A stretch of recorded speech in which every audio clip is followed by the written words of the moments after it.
नमस्कार मित्रों। आज मैं सब डिवीज़न ऑफ जनरल में पहली बुक्स लेके आया हूँ, कैश बुक।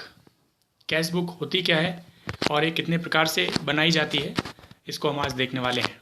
तो पहला होता है simple cash book. Simple cash book का मतलब ये होता है कि इसमें आपको दो साइड रखते हैं, डेबिट साइड और क्रेडिट साइड। जैसे कि आप फॉर्मेट देख पा रहे हैं सिंपल कैश बुक का। इसमें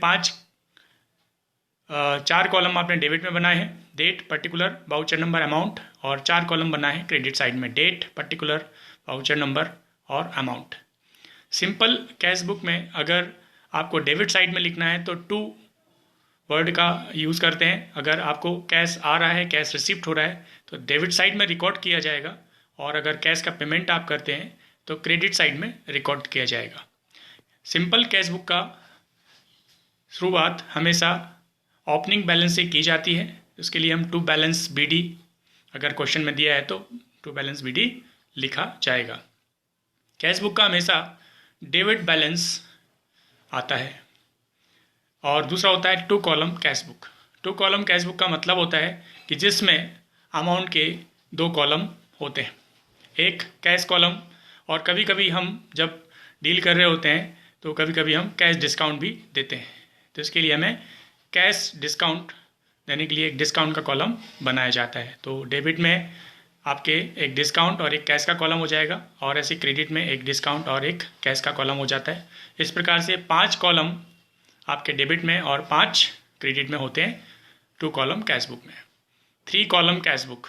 3 कॉलम कैश बुक में आपको 3 कॉलम बनाना है, और 3 कॉलम इसमें बैंक की ट्रांजेक्शन भी रिकॉर्ड की जाती हैं। बैंक से सपोज आपने कोई पेमेंट किया है, विड्रॉ किया है, या आपने चेक से पेमेंट किया है, तो 3 कॉलम कैश बुक ज़्यादा यूज़फुल होगी।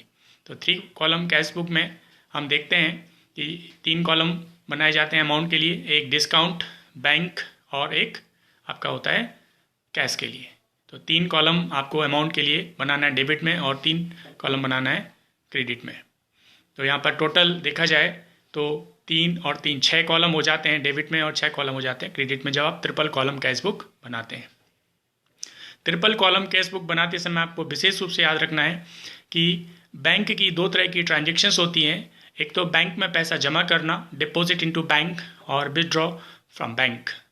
अगर ये ट्रांजेक्शन होती है तो इसको हम बोलते हैं कॉन्ट्रा एंट्री। तो इस पर आपको एंट्री करते समय ध्यान रखना है। 3 कॉलम कैश बुक में जब भी आपने पैसा विड्रॉ किया है तो जनरल एंट्री होती है cash account debit to bank.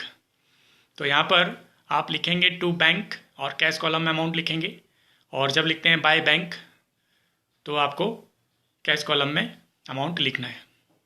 एक बार वो बता देता हूँ, cash account debit to bank, तो टू बैंक लिखने पर कैश कॉलम में अमाउंट आएगा डेबिट साइड में, और बाय बैंक लिखने पर कैश कॉलम में आपको बैंक कॉलम में अमाउंट लिखना है। बाय कैश तो बैंक कॉलम में अमाउंट लिखा जाएगा। इसी प्रकार से अगर आप पैसा जमा करते हैं तो bank account debit to cash, तो जब टू कैश लिखते हैं तो बैंक कॉलम में अमाउंट आएगा, और बाय बैंक लिखते हैं तो कैश कॉलम में अमाउंट आता है। इसको बोलते हैं हम कॉन्ट्रा एंट्री, प्रति प्रविष्टि।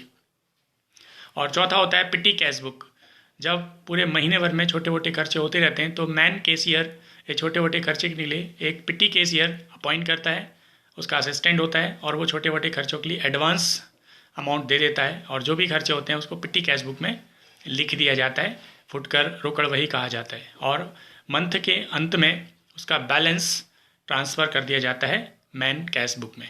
तो इस प्रकार से हमने देखा कि कैश बुक 3 प्रकार की होती है, simple cash book, 2 column cash book, और 3 कॉलम कैश बुक। इसका चौथा होता है पिटी कैश बुक। तो कैश बुक कैसे बनाई जाती है, और सिर्फ नगद लेन देनों को इसमें रिकॉर्ड किया जाएगा, उधार लेन देनों को रिकॉर्ड कभी भी नहीं किया जाता।